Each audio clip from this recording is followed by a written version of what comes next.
Here's a garden concept for drip irrigation with the 1/4 inch inline tubing and a goof plug on the end. And we've just got these looped around, and then making sure that the emitters are on either side of the planter corner so it's not dripping down the middle. But they each have their own loop, and they have a staple to hold them down. Staples. And then we came under for this one. You can see there's a elbow to come over the edge into the pot to hold it in place. Same with this. And then we came along the edge with an elbow there, and we zip tied the line to the rail to hide that, and then came along in the front of the step here. We might need a little bit of construction adhesive to hold it down, but the corners kind of can pinch it together to hold that, and then I have it teed down with the other plants that we will go to now. But I also wanted to show you we came under these bluestone, all the cement with the 1/2 inch poly pipe and the cinch rings. You can see the cinch rings. And then the transfer is a barb. It's a gray barb on one end and a 1/2 inch thread, male thread on the top there. And then we screwed on the Rainbird adapters to go straight into 1/4 inch.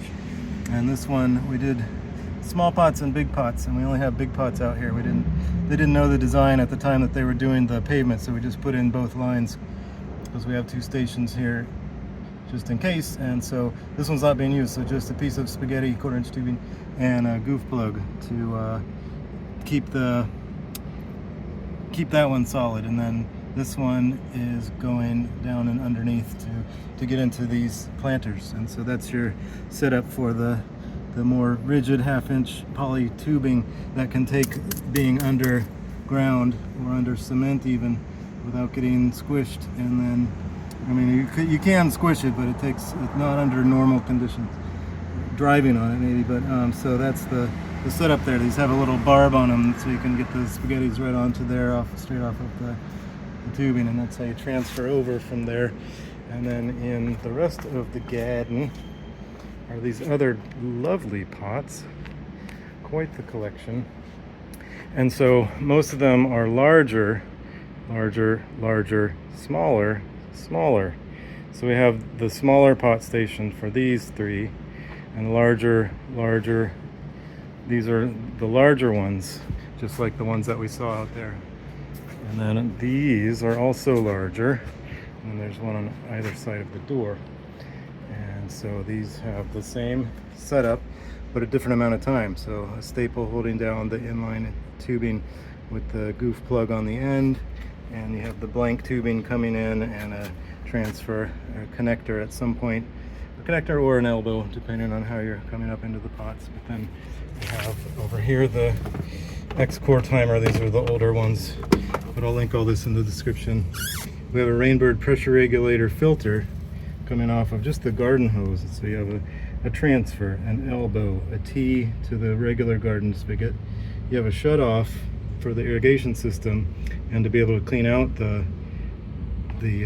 filter at least once a year with like you have the hose faucet on, and then you can turn off the irrigation and use the hose to wash the filter out. And then there's 2 Toro valves off of down below this elbow. It's pretty tight back here, but T and then another elbow. So those 2 are going straight down. We'll go underneath now to how these are connected is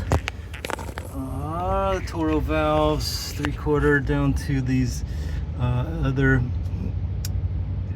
because they're male threads on both sides of these Toro valves. They're really awesome and very compact. The smallest really valves you can get anymore, and because I don't think the Irrigation ones are made. But so they have male threads. They get a female adapter 3/4 by 1/2 inch barb, and then their gray parts, you can see the gray, and the cinch rings with a cinch ring tool. And then so those go they go into the bluestone and under the cement but they also have, I put here the adapters to come out for the spaghettis, the left one being the smaller pots and the right one being these larger pots that we have connected out here. So that's the whole system in a thimble-sized nutshell. Let's see if we can get a glimpse of the whole garden at once. Not really, but they're gonna replace the Japanese maple. That's gonna be lovely little canopy, understory canopy under the sycamores here in Brooklyn, New York. And there you have it, the full rundown of how that system works. We thought ahead. We didn't run because the manifold is back there, the valve manifold and the timer are nicely hidden back there. You can't really see them at all, even with the hose being there. The timer I put down lower. I have it up right now because I'm working on it, but we put underneath, we put another 1/2 inch adapter with the Rainbird to 1/4 inch just for this one pot, because we knew there'd be something over in that corner. So how about that?